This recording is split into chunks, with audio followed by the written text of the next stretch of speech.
Hi guys, Vincent here. I'm doing a channel update. Just thought I'd bring you up to date as to what I'm doing. Haven't been making videos that much at all because I've just been so totally engrossed in my new sort of field of study, and that is things like Bitcoins and other blockchain related applications. And I just thought I'd bring you up to date. What I've been doing is I've been watching the price come down from like $1,000 several months ago, and I've been buying a little here and there at 1,000, but man, as it's been coming down and down and down because of all these there's been a lot of cyber attacks on the major exchanges for Bitcoins, and it's driven the price down, and it looks like it may have destroyed one exchange, which is called Mt. Gox, and it's located in Japan. But basically, all of the confusion and the attacks have caused the price to really drop. It's like $5.75 now, and man, I bought 3 Bitcoins this month and a couple last month, and I've been, buying pretty much everything I can afford without running up the credit cards or something. Now that would just be stupid.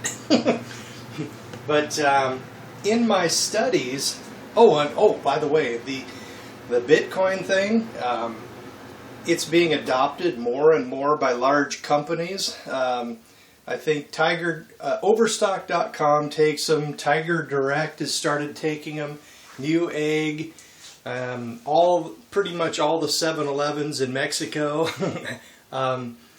PayPal is looking into accepting Bitcoins.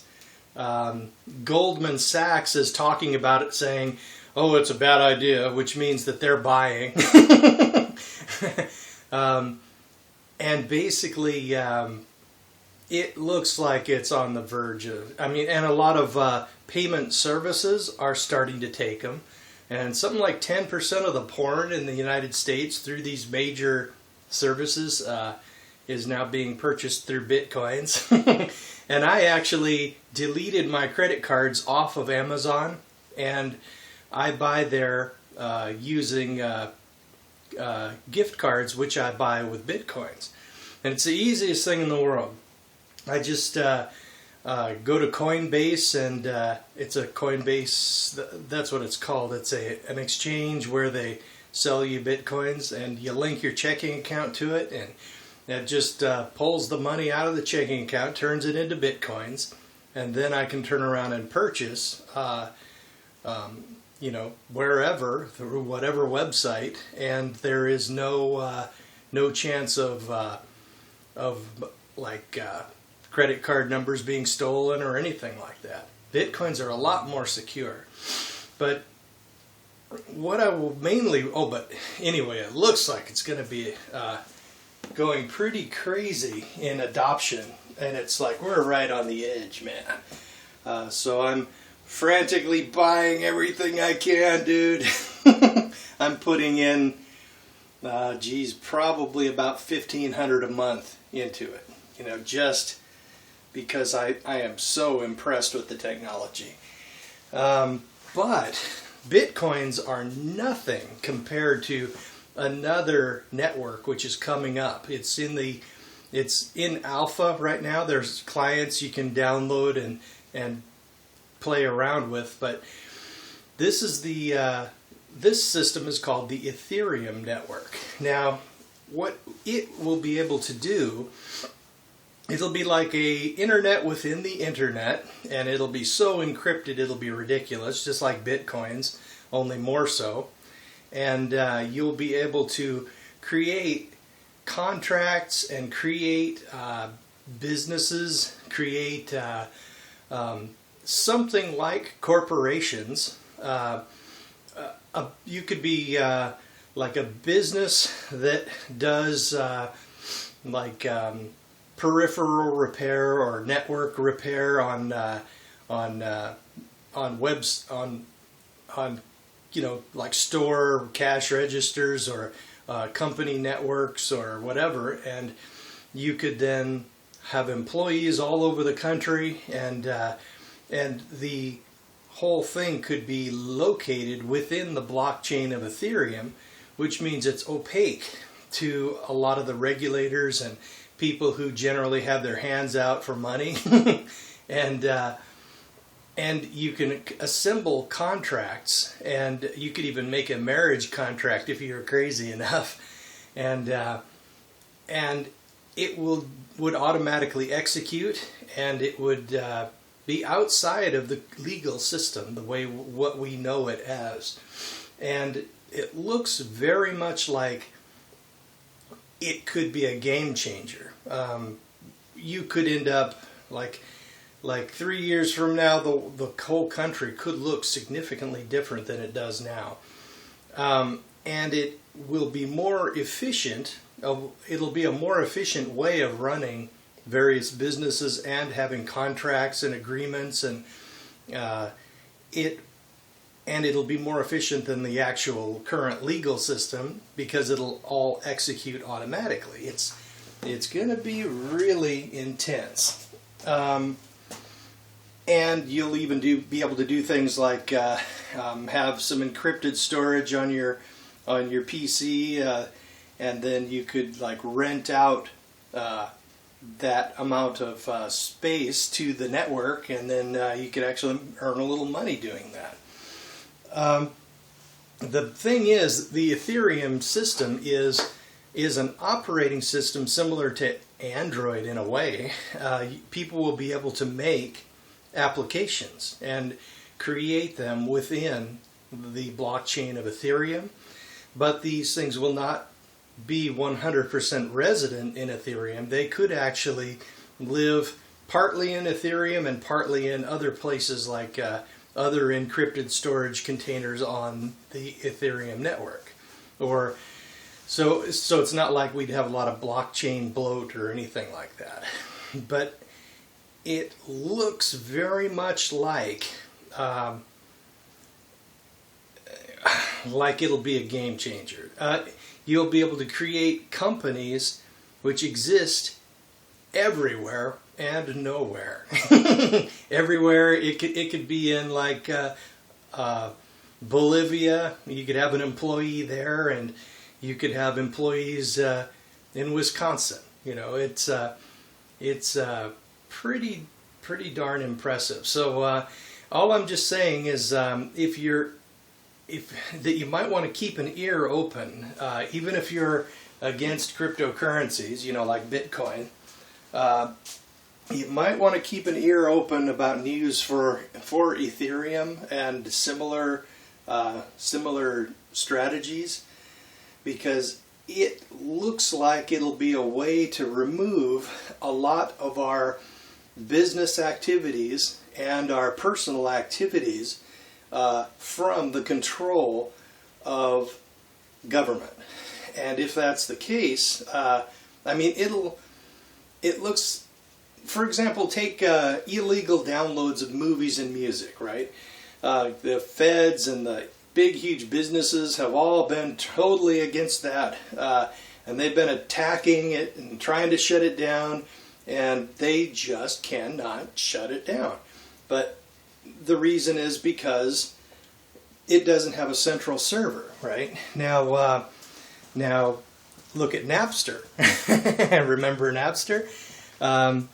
They just kicked in the door and then had this little photo op where they had some bureaucrats standing there. Now we're going to pull the plug on Napster. Boink! And he shut it down. And the reason why they could do that is because it had a central server that they could shut down. There was a place that they could attack. But with strategies like Ethereum, you will not have a central location for these things. The people who create these businesses within Ethereum will be opaque, and opaque to like large regulators and people like that. And there's a saying, I'm not sure who said it, somebody important, I suppose.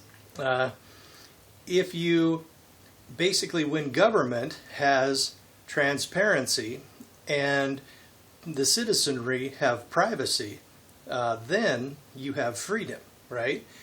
But if, as it is now, the citizenry have no privacy, for example, every comment on this video will be thrown into a database, and spooks in these alphabet soup organizations will be, doing word searches through it and for whatever things that they're after, and it's all basically there. Supposedly they're even recording our cell phone calls these days, and then they have text recognition with the speech recognition, and then they can do things like do word searches through that, and then that one triggered a few alerts. We'll just listen to that call. Anyway, when the population, when the citizenry don't have privacy, and the Fed and the governments have privacy and opacity, then the situation is not freedom. It becomes tyranny, and that's where we are, guys. And of course, there leads to all kinds of abuses like feminism, family court systems, and the tyranny can get so bad that it can actually break the spirit of the population, just like in Japan. And when that happens, people are effectively in captivity. And people do not breed well in captivity. And as we have obviously seen, something like 60% of men in Japan are grass eaters. And of course, their population is just imploding, right? Because they don't have freedom. They are in captivity. And things like Ethereum and other strategies like that there's a chance that those systems can claw back some freedom for us. It's not going to be easy, but it looks like it's going to be happening, and that it's all based on the system that the first guy who invented bitcoins came up with. He was thinking about something similar to Ethereum, but he wanted to explore the currency option first and get it established and see if that works. But then a few years ago, like 2 years ago, the guy who invented Bitcoin just disappeared and nobody knows where he went.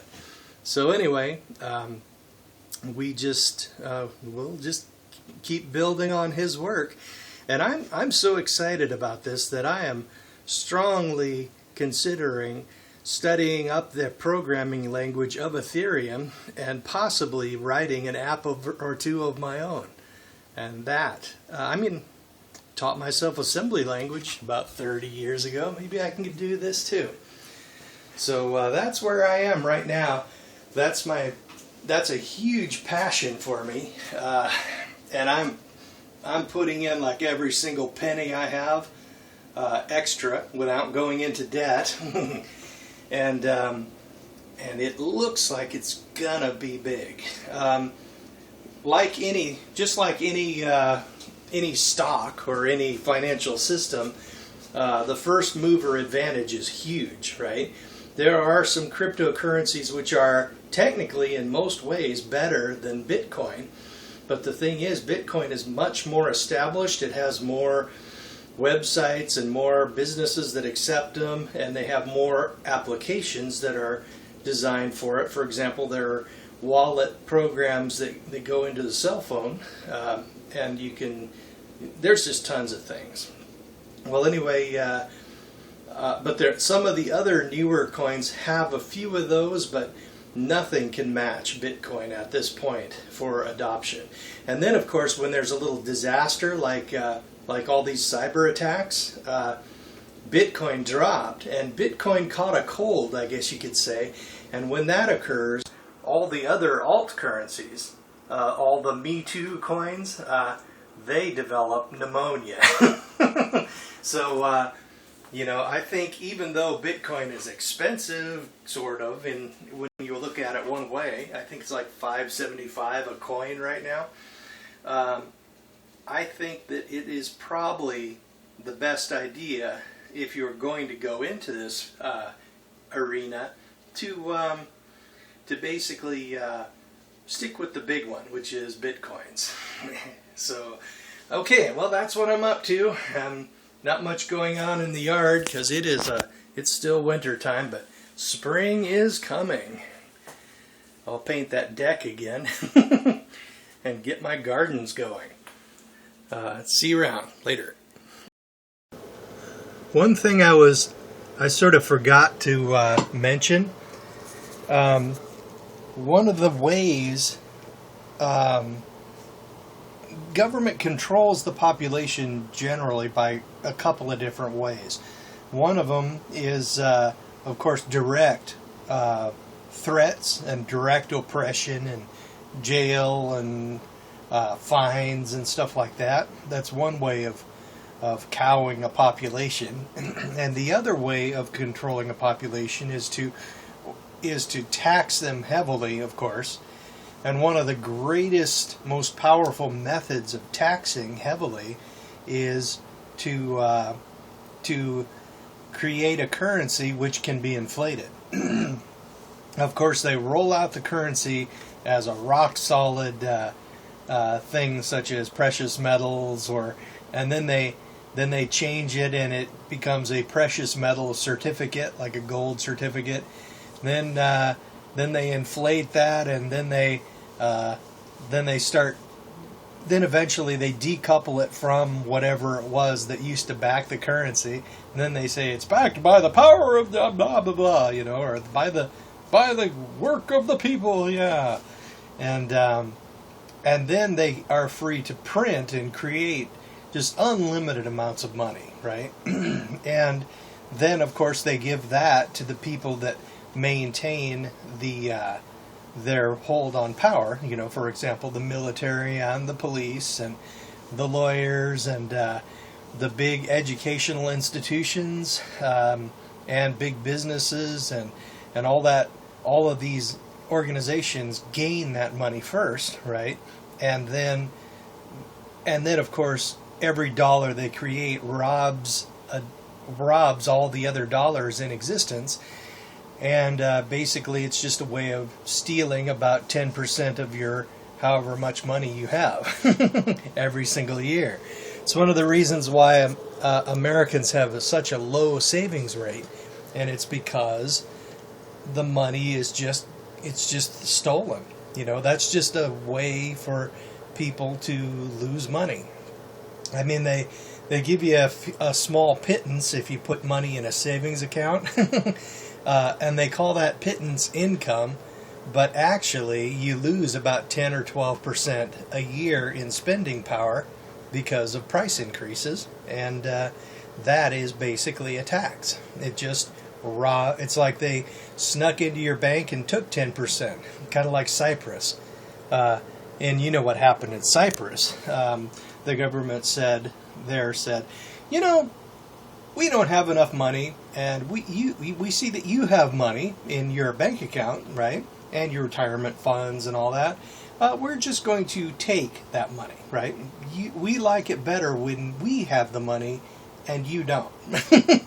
So they just reached out with the hand of government using the power of the banks and these centralized businesses, the banks, and just pulled out about 10% of all the citizenry and all the people who had bank accounts there. Just yanked the money right out of the account. Now, there are two, and a third way they control us is by keeping tabs on everybody, records. And the more tyrannical a government is, the more they love having records on their population. Every activity possible. They want all the information because knowledge is power. And projects like Ethereum have the ability to bring privacy through levels of encryption from government prying. Basically, there will, of course, be applications on the Ethereum network for private communication and private email and stuff like that. And then which will be just because people are getting really pissed off about this. It's not a real flaming rage, but it's a quiet anger that's just spreading throughout the whole country. And when something becomes available which will fix the problem, for example, Ethereum, then the population will begin moving to it. And then, of course, the money thing, where the feds are able to create money out of nothing and just flush it into the economy, that will be decreased because people are already moving into alternate means of storing their wealth. Now, normal people and people like me, for example, we store wealth outside of the economic system by things like precious metals and having real estate and other properties and other assets which are paid for, and just things that maintain or store wealth outside of the dollar, right?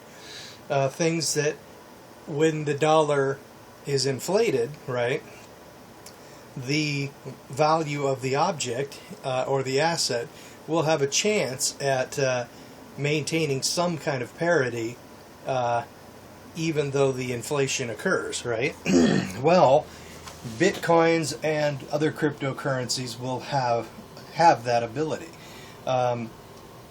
Basically, governments, they create money out of nothing, but you can't create more cryptocurrencies than the system is designed to handle, right? For example, Bitcoins don't have the ability to be created beyond like 21 million, I think. There can be no more than that, if I understand right. And I think it's 21 million. And currently, I believe there's only 12 million in existence. And through mining operations, more will be created, but it'll take all the way up to like 2040 or something like that before the last Bitcoin is created. But anyway, when people take their money and do economic activity outside of the current economic system or the government-controlled economic system, then the taxation and the fees that all these levels of government charge, it gets harder for them to collect that money. For example, you could have a corporation which is partially overseas and partially in the U.S., and you could run a payroll through another service, and then basically it would be difficult for feds and other organizations to steal, basically. Every time a dollar changes hands in the U.S., one level of government has their hand out for sales tax, and the other level of government has their hand out for income tax. Every time you spend a dollar, you got to pay about 15% of it for income tax, for the privilege of earning that dollar. Then when you spend it, they tax you again, another 10% or so. So, and that's a giant freaking drag on economic activity. And when options such as Ethereum and other things like cryptocurrencies, and for example, the Fedora coin, it has the ability to basically mix up all the coins, and every time you make a transaction, it's supposedly it's impossible to know where that transaction came from, which makes it much more resistant to things like blockchain mining or governments going in and recording all of the transactions as they do with bitcoins, obviously, and and then tracking what address sends what money to where, and but anyway, in situations like that, and probably with Ethereum too, you will not have that issue. So the ability to control the currency will, of course, be partially and increasingly taken from all these levels of government. Now, when that occurs and economic activity takes place, which is not encumbered by a lot of these taxes and whatnot, then it becomes vastly more efficient and more able to compete with other more conventional businesses. And when that occurs, there'll be this giant desire from a lot of people to move their economic activity into things like Ethereum. And when that occurs, the energy and the money and the time that people are willing to spend for government and tyrannical things like building drones to blow people up with will become less energetic. More and more people will be pulling their energy and their time out of those systems and putting it in other areas, and then that could cause, it could happen fairly quick.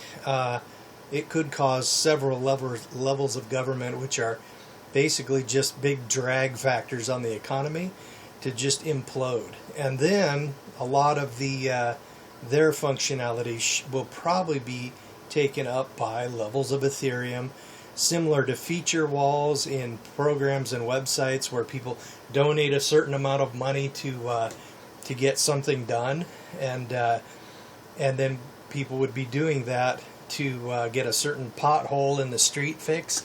And then there are methods of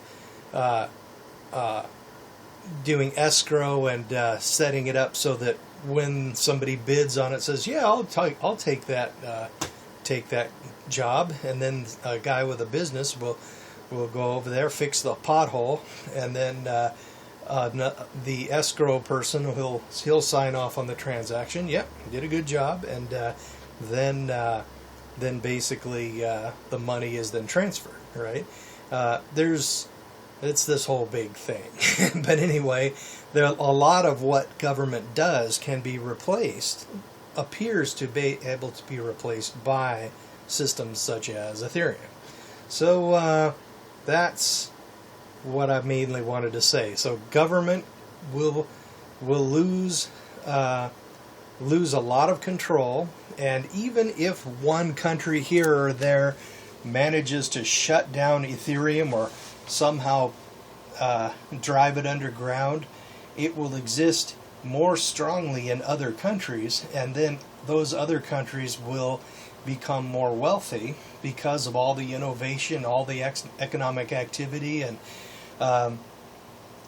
there will be taxes paid to governments, even with Ethereum, but the economic activity is likely to skyrocket to such an extent that even though the percentage of taxes is smaller, we might end up with more taxes. I mean, they might actually gain out of it. And then, of course, big, huge corporations such as like Bank of America and Goldman Sachs and a lot of those things that just exist by stealing those will eventually start imploding, and they will be swept into the dustbin of history. So what I'm saying is that this whole blockchain-related technology, including bitcoins and Ethereum and colored coins, and they have a name coins, I think, and there's similar things that are being developed. It's not just Ethereum, but it looks like it could be a game changer. It could do a lot toward clawing back a little bit of freedom for the people and putting a little bit of a restraint on the excesses of government, which currently has no restraints, pretty much. So yeah, that's about it. See ya.